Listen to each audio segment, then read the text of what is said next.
Not enough people talk about Jey The Nitewing's third round against Tay Roc. They always act like there's some sort of language barrier when they approaching the throne.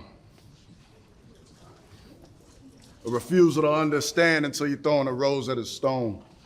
At the time, the material was overshadowed by people thinking he was taking shots at URL, and it's kind of sad because I think that undercut its overall reception. Nitewing sets up the round mentioning that Tay Roc was part of Cave Gang.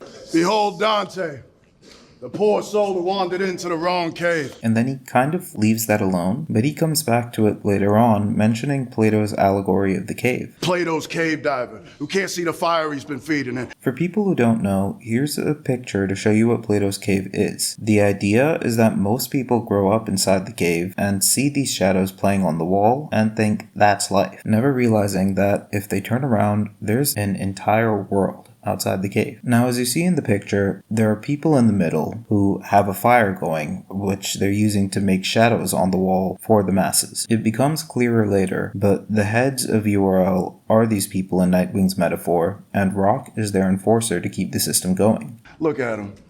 They're a prize fighter, paying the ultimate price of obedience. Who brought you fire time and time again, your Prometheus. What? But Nitewing had just come off Battle of the Year on TBL's Apollo card. Jehovah, right after takeover, beating his chest. He's pointing out that we're slowly seeing battlers leave the cave and realize what's out there. You're not gonna be as disheartened as I'm sure Beasley is, because you were supposed to stop me from being able to get what Swamp and Easy is. Now, listen to this. Plato's cave diver, who can't see the fire he's been feeding in. You're not finding this tedious. Being the shadow puppet expedient, they prime for the deviants. But if you can look at it from that light and still be able to say that's light, then Roc, why aren't you seeing it? The light source. They'll show you again when y'all start having price wars.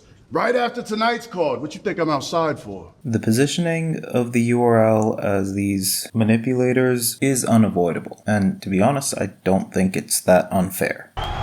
To the one stage in battle rap that matters the most, URL, the worldwide leaders of MC battle culture. But look beyond that. He's incorporated Cave Gang and Roc's biggest slogan into this concept of the URL using Roc as a puppet to keep up a claim that battlers can only be big on URL while being the counterexample for it. And because he's seen the heights of what's actually beyond this, he also recognizes that Roc's chest thumping for the URL is going to leave him with a ceiling that Nitewing doesn't have. You gave your word you'd die behind this league. Now you're keeping it. If that's the reason you wasn't on Apollo, you should be more upset. How sad can it be that rapping with me is as out of your league as it gets? You're a pawn. And as a result, Roc himself means nothing to him now. For what reason? To me, you're a pet with a bite force I wouldn't even see as a threat. You can have your arguments on the core idea. I'll say I personally think exclusivity in an industry of contract workers is a bad idea long term. But regardless of your opinion, you have to admire how intricately he's put all of this together. I thought Roc was exceptional this battle, but this is the one round I could never have Nitewing losing. This is the kind of writing that pushes Nitewing into a discussion of best pens all time. It's me.